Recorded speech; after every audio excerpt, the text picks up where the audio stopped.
La femme africaine devenue princesse en Europe. Alors, bienvenue dans la seconde vidéo de notre série dans laquelle je mets en lumière la réussite des grandes dames afrodescendantes. Aujourd'hui, je parle de la toute première femme qui est devenue princesse dans un royaume en Europe.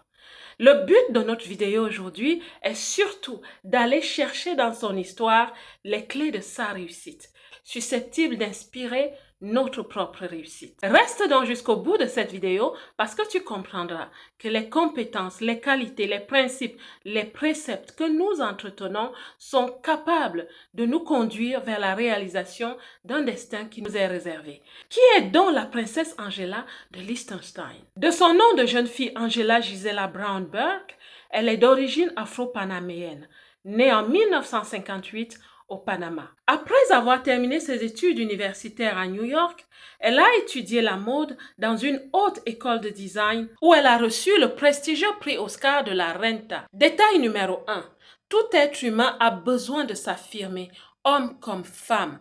Avant de devenir princesse, notre figure de réussite a posé son empreinte à la vie en devenant une femme qui s'éduque. Elle est devenue créatrice de sa propre marque, mais avant cela, elle a travaillé chez une autre marque de vêtements. Voilà ce qu'on peut appeler une femme inspirante. En tant que femme, croiser ses bras et attendre son prince charmant est une source de désillusion. Il faut s'adonner au travail, car aucun prince n'apprécierait de rencontrer une femme dans l'ennui, le vice et le besoin. Angela rencontre donc son prince, le prince Maximilien, lors d'une fête privée à New York en 1997.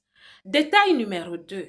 Dans la vie, quand on se dispose bien, on réalise à coup sûr son destin. Le fait qu'Angela se retrouve dans une fête privée, côtoyant des personnes de la classe du prince Maximilien à l'époque, est un indice de l'effort qu'elle mettait pour son développement personnel et son positionnement dans la vie.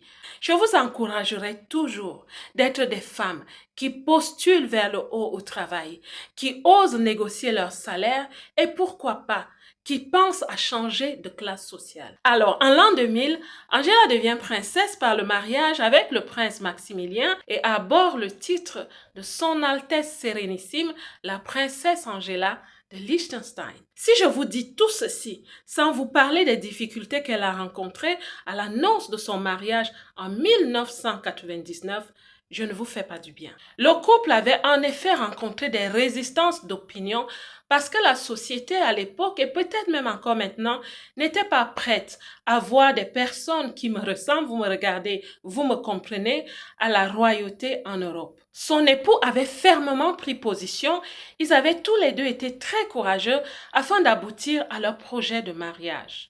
La vérité est que la monarchie européenne n'est pas encore vraiment prête et même la société occidentale pas encore prête à ce type d'union. Ils favorisent plutôt le blanchissement de la lignée. Heureusement pour ce couple que leurs parents, leurs amis, leurs proches étaient favorables et leur avaient accordé leur soutien. Le prince Maximilien et la princesse Angela ont eu un enfant, le prince Alphonse, en 2021. Et 25 ans plus tard, ils sont toujours heureux. Détail numéro 3. La vie ne te déroulera pas toujours un tapis rouge, mais suis toujours ton cœur et reste dans le feu de l'action, parce qu'à coup sûr, tu réaliseras ton destin. Es-tu entrepreneur, femme de carrière? As-tu rencontré une personne et vos débuts sont difficiles? Ne jette pas l'éponge tant que tu y crois. Il est possible que tu sois d'abord rejeté avant d'être accepté.